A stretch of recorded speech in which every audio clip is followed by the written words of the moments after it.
your identity, who are you? You would say, the first thing, your name, your family name, your country of origin, or your nationality.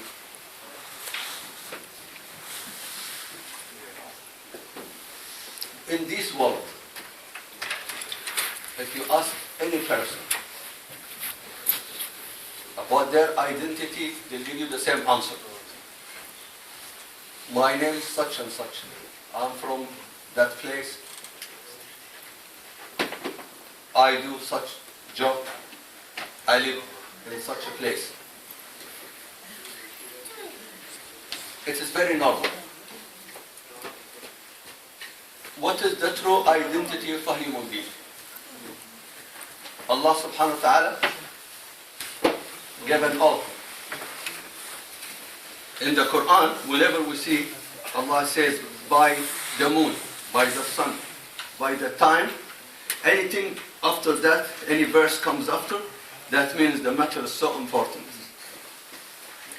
Swears, he says by the sun, by the moon, by the life of Prophet Muhammad sallallahu alaihi wasallam. He swore, Allah, by the life of the Prophet sallallahu alaihi wasallam. Allah said by time, all mankind in the states of lost.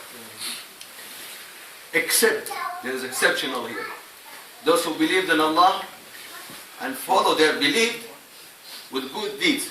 And not only this, to believe in Allah and you follow your belief with good deeds, but you don't call others to the fruit of your belief, the sweetness that you found in your life, then you became so selfish. You have done nothing. That is why the brothers here, when I look for Qasim, for instance, mashallah, he's a man in your age.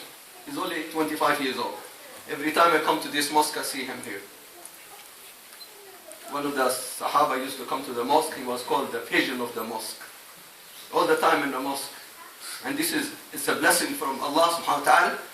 When those whom Allah in the day of resurrection will be in the shade, when other human beings under the severe heat of the sun, one type of a human being, of a Muslims, a person, a young man, a child who's been raised up in a good way, or every time he comes to the mosque, he stays in the mosque. Every time he leaves the mosque, he leaves his heart behind in the mosque. He wants to go back. In general, Allah subhanahu wa ta'ala favors the human being, mankind. Allah talks in the Quran to mankind. Oh you who believe, oh mankind, oh mankind. Then after that there is a talk about, or addressed to the believers. Oh you who believe, oh you who believe. He favors mankind, all of us, human being. This is, where is the favors, where did Allah subhanahu wa ta'ala favor us? We are different than any other creation. What is the difference between mankind, a human being, and other creation? What is the difference between us and them? What is the difference between our parents and other creations if they have families? Sustenance. When you ask a father, what do you do for your children? He would say, I work so hard. I provide them, I sustain them. I help them, I raise them up so they can reach a good level of education. The difference and the true difference between us and other creation, there is something called tarbiyah. A specific types of upbringing. Islam did not leave nothing, but manifested and also explained in the Quran or in the Sunnah. How do we understand ourselves? The best teaching to know ourselves from the best sources, which is from our Creator. He created us. Therefore, He knows us. If you accept Allah, He made you. He didn't just create you and brought you on this planet and left you to do wherever you want. No, He wanted you to be guided for your own sake, for your own salvation, for the day of resurrection. When we hear the verse, the brother recited, he said, يَوْمَ تَجِدُ كُلُّ نَفْسٍ مَا عَمِلَتْ مِنْ خَيْرٍ مُحْضَرًا. We have not been created just for this planet. It's only temporary we are here. So where are we going to be after?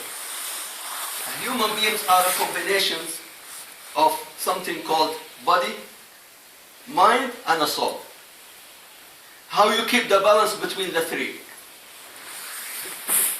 In this life, in the Western societies, they try so hard to understand their children, their youth, their societies. They have made so much efforts, many researchers, so they would know the best ways of raising up their children. There is lack of understanding between even the society and the youth. Never mind about the society or the families and their children. You go to school, for instance, they raise you up and tell you this is nice, this is not nice, don't be polite, this is naughty, never do it. But then when they reach a certain age and they come to the adulthood, they already disappear. There is no more respect. They become, in one age, like 16 or 18, they have different rights. They can leave their families. What is the difference with these theories of teaching or raising up children than the theories which we see in other creations, like animals? In certain period of time, they split, they go away. There is no contact whatsoever. But Islam focuses on certain types of tarbiyah. This type of tarbiyah, upbringing, is the foundation of all other types of upbringings. This type of tarbiyah we cannot see it in a Western society. That type of tarbiyah shows who you are in this society. What would make you happy as a youth? To achieve a good education. To challenge other youths to see what you can reach, what you can gain of this life, to be proud, to be famous, to have a nice friends. But yet, when you have all this, you always find there's something is missing in your life. Maybe you don't see it now, but when you see it when you come to a certain age, when you grow up more and more and more. We have problems in our societies, even among Muslims. We have problems of understanding our youth, our children. And we have a problem that our children cannot understand us. Going to the Quran, which is, as I said, the main source of teaching and understanding ourselves. You see some stories. One of the stories is a story of a prophet, Ibrahim alayhi salam. I'm going to explore just for a few minutes on this story, and I'm going to show you the relationship between this prophet and his son. Imagine, a man wanted to have a child, but for many years after marriage, for about 60, 70 years of marriage, did not have any children. Ibrahim alayhi salam had his first born boy when he was Ibrahim in the age of 86. You could imagine. For 86 years he was alone. Or after marriage he didn't have any children.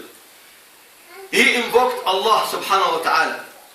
He said to his Lord Allah, "Oh Allah, habli min as-salihin." Oh Allah, grant me a righteous son, a child I could be proud of. This is the main thing when we seek marriage. Not for the sake of marriage, but for the sake of having good children. Allah subhanahu wa ta'ala granted him a child called Ismail.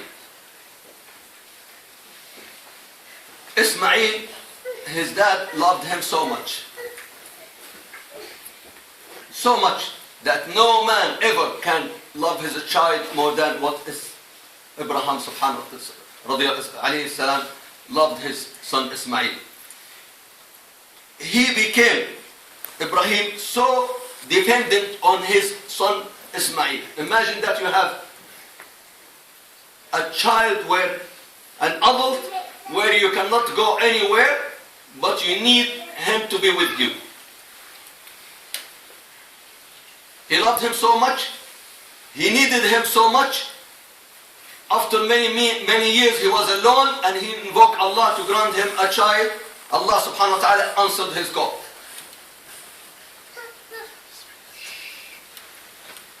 One day, Ibrahim alayhi salam, look at the test. It's not my father's being tested or your father's being tested, but it is a test for one of the prophets of Allah. One day he came to his son and he said, "Oh my son, I saw in a dream that I must sacrifice you, I must slaughter you." قال يا بني إني أرى في المنام أني أذبحك. فلما بلغ معه السعي قال يا بني إني أرى في المنام أني أذبحك. Oh my son, when he became an adult and he loved him so much, he saw in a dream that he should sacrifice his beloved son.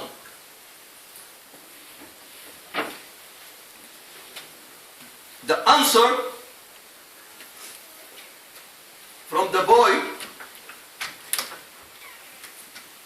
total obedience to his father. He said, "Ya abati, oh my beloved father, if'al ma tu'mar." It is a command from Allah. When a prophet sees a dream, that means it is a command from Allah. Abdullah ibn Abbas says, رؤيا الأنبياء وحي من الله. Good dreams from prophets, that means kind of inspiration. It becomes true. He came to his son and he said, "Oh my son, I saw in a dream that I should sacrifice you."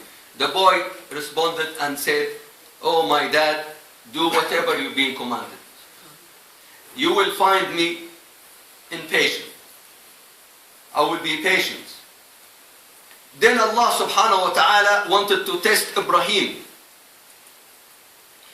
He loved his son so much, and Allah subhanahu wa ta'ala wanted to show that the love to Allah subhanahu wa ta'ala should be more. When you love something, you will be tested in it. If there is nothing important in your life, Allah is not going to test you. Sometimes you lose something so dear to you. Then you think, why?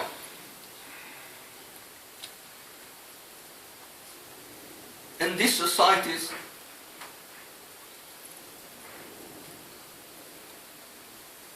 we don't find our ways. And as I said, the brothers, they try so hard to run courses for you with a good approach, bring you to the mosque, show you your identity. Without Islam, we have no identities. We cannot be proud of ourselves. But also, what is missing in our life, even in our families, between us and our parents, is lack of understanding, lack of communications. Looking at the children, for instance, when they grow up and come to a certain age, when you become an adult, now that period of adulthood, a lot of parents cannot understand it, the differences, the changes in the body, the changes in the mind. The first thing a child wants to do when he becomes an adult, he wants to be independent. He's not a child anymore. Children, sometimes you take them to the school, and after that, like when they come in the age of 11 and 12, they would say to you, "I want to go by myself. I want to be independent. I want to do like what other people do," especially in a society like this. Slowly, this independence, if it doesn't have guidance from parents and a mosque and a society, society would not give you guidance, because society will give you a freedom. Society will give you a freedom of choices and would not guide you. You're free to do whatever you like. In the age of 16, you are free to leave school. In the age of 16, you are free to leave home. In the age of 16, you can give up so many things. You can get married in the age of 18. So many rights in certain age, but with no guidance. Because there is one important type of upbringing is missing in this society. The upbringing of Iman. If I take 10 pounds and throw it in the street and let 50 youth pass by, how many of those youth will take it and give it to the police for it, or try to find out who is this money for, belongs to? This is, we can see it only in the upbringing of Iman, a faith. Now the brother, when he was reciting the Quran, he says, in a day when every soul should see what that soul has earned, there is not an atom of seed, an atom of deeds that you do in this life, whether that deed is good or bad, but will be manifested and will be present, and you will see it. And this is why it's so important to come to the mosque, to know your identity as a Muslim. You'll be successful in all other types of upbringing. You will be proud of yourself. You will be happy in this life. What makes people happy in this life? What is it? Good job. What would make you satisfied? What is it that you wanted of this life? Like if I ask any one of you, I would love to do like a workshop and see what really our youth needs. What is it that they are looking for? So much time that we spend in this life, then when we come to a certain age, we regret it. We wish that we can go back to childhood, then we would learn from our mistakes. But alhamdulillah, looking at this mosque here, the brothers here, they've done so much for you to bring you here. And they wanted to choose any other ways so you would not feel boring. At least you could come over here and you could spend sometimes play with the computer or even chat or all different types of sport, just for you to come here and understand yourselves. There is nothing that a person can give to another person more than they should wish for them what they wish for themselves. Nothing. Wallahi, I remember once my car broke and a guy came to help me, an English young man, and after he helped me, I said to him, I have a copy of the Quran in my car and I would love to give it to you because there is nothing that better than the Quran to give to you. He said to me, thank you very much, my friend, I appreciate it, but I have copy at home and I read it. Subhanallah. And one day I was talking at the park and I was talking about parents. There are about more than 50 persons around me. A man, an American man, asked me, I said, Mr. Speaker, what does Islam say about parents? Now whenever someone asks me about parents, I will talk about parents when there are non-Muslims and parents when there are Muslims, because your parents are your parents. Whether they are Muslim, Christian, Jews, your mother is your mother, your father is your father. After I finish my talk, I start to walk around, but before I finish my talk, I asked numbers of people around me. When the man was standing, one of them was a young man, an American man who was only 16 years old. And I said, what about you? He said, I am a Muslim. When I finished my talk, and I was walking around, the man stopped me and he said to me, do you know why I asked you what Islam says about your parents? About parents? I said, no. He said, that boy, the one who was standing around you, and he said he's a Muslim, that boy is my son. He's only 17 years old. I said, oh, okay. He said, but I have a problem with him. Now this is a non-Muslim father and a Muslim boy. I'm not talking about a Muslim boy and a Muslim father. Muslim son and Muslim father. He said, I have a problem with my son. I said, what is the problem? He said, since the day he became a Muslim, we have a problem with him. He comes home and he calls us kafirs, and he says, he quotes some verse from the Quran and he said, you're going to hellfire. And he even showed me the verses. He said, وَاقْتُلُوهُمْ حَيْثُ تَقِفْتُمُوهُمْ. We have a problem. We have a problem with our son. He became a Muslim, but he is always attacking us, and he calls us kafirs, and we're going to go to hellfire. Then I said to the father, okay, let us talk to your son and see what is going on. The boy came, the father came, another also brother of that boy came, his sister came, and the mother came. The whole family were around me. I said to the father, do you want to talk in private or let the other people see? The father said, no, it's fine, let the other people witness. I said to the father, the problem with your son is, the first thing I said the problem with your son is, it's just like when you receive a letter from someone, you open the letter, you read one line of the letter. You need to understand, in order for you to understand the letter, you need to read the whole paragraphs, everything in the letter. Your son picks from the Quran certain verses, and he doesn't relate them to other verses. You know what the father said to me?